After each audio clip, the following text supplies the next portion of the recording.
Finally getting this balancer pinned to the crank. Been procrastinating on this job, which you'll notice I use that word a lot in a lot of these tasks that I do on this car.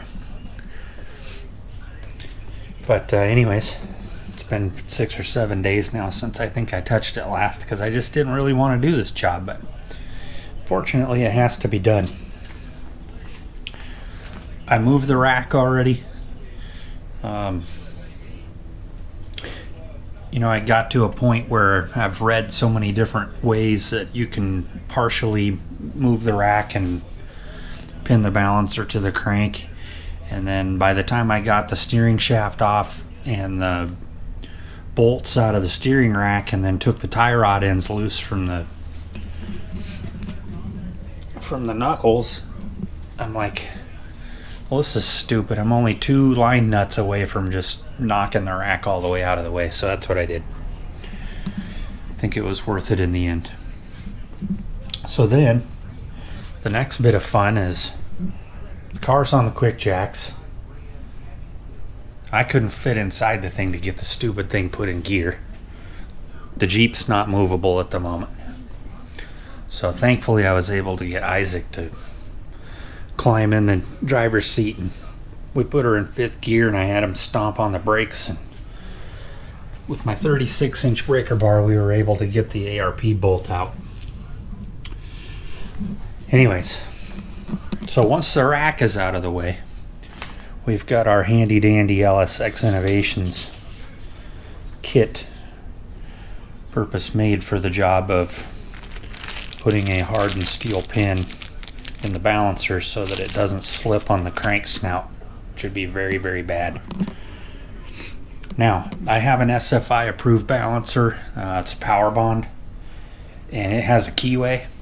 Obviously there's no keyway in an LS crank, at least a stock crank. So I'm going to stay away from that keyway. So we're going to put this guide on 90 degrees away from the keyway, and I'm only going to drill 1 hole. That's all that you really need, is just 1 pin in there. Double pinning it at this, this motor would never make enough power to warrant 2 pins without self-destructing itself at that much power, if that makes sense. So I'm going to go ahead and get this put on. I've got my drill bit marked with a piece of tape.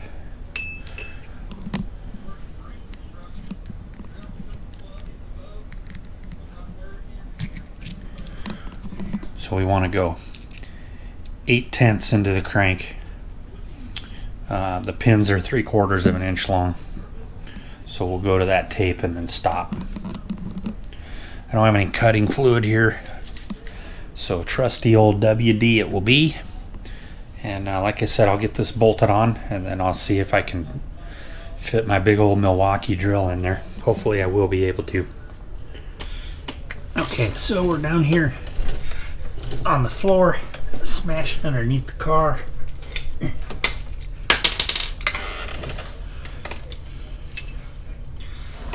This bolt is not the same size as the ARP bolt, so it's going to be really hard to see. Tip of my finger is where that keyway is at for a normal key. So we're going to go about 90 degrees away from that. Of course, that guy won't stay up in there.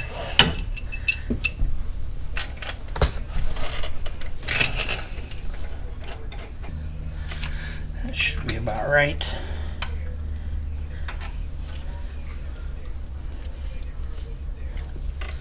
If you have to use this guide, there's really no way you can drill this properly without the guide, because you are splitting the difference between the crank snout and the balancer. I don't think that needs to be gargantuan tight, but tight. Now the moment of truth. I do not want to take the radiator out of this car, or even take the fans out.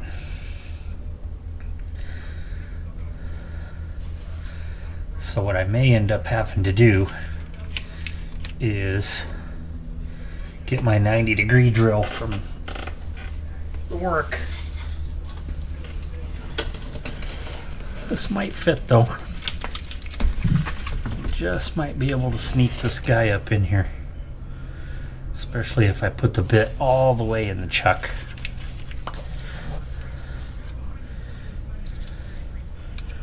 Brand new bit, of course. Can't do nothing without a battery.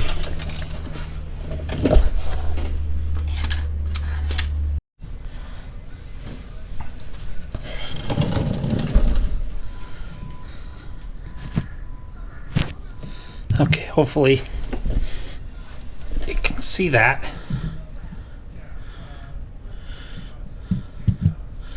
Some pretty hard steel, so I'm having to get creative. Put a little bit more WD in the guide. And now what I'm doing is I'm literally taking my pry bar and pulling the pry bar against the sway bar, which I've got dropped down, to put a bit of force onto this guy.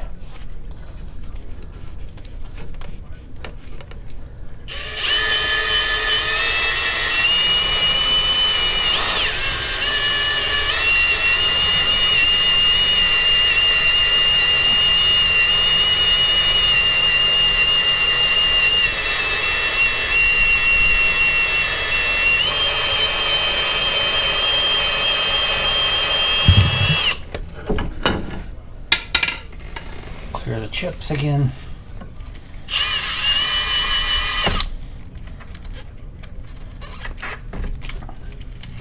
We're definitely getting some chips, so that's good.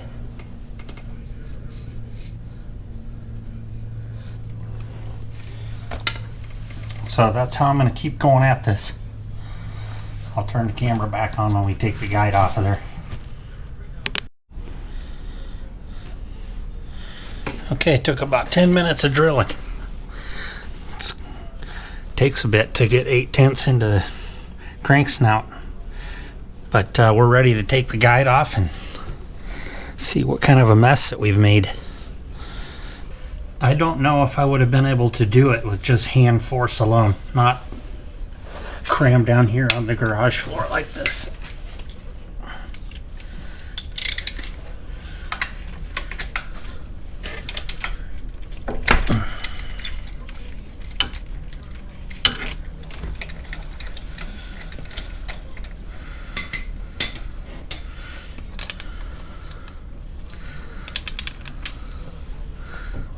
Still trying to keep this pulley dry.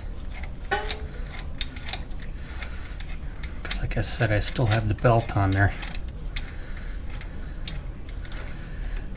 You don't want any oil contamination on a belt that you're going to use to drive a supercharger. That kind of goes without saying.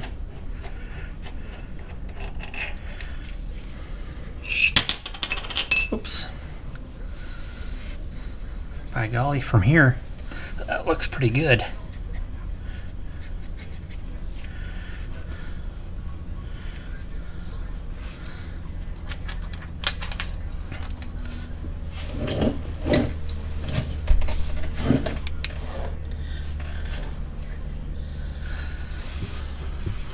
Heck, I think the camera's going to be able to see this better than I can see it.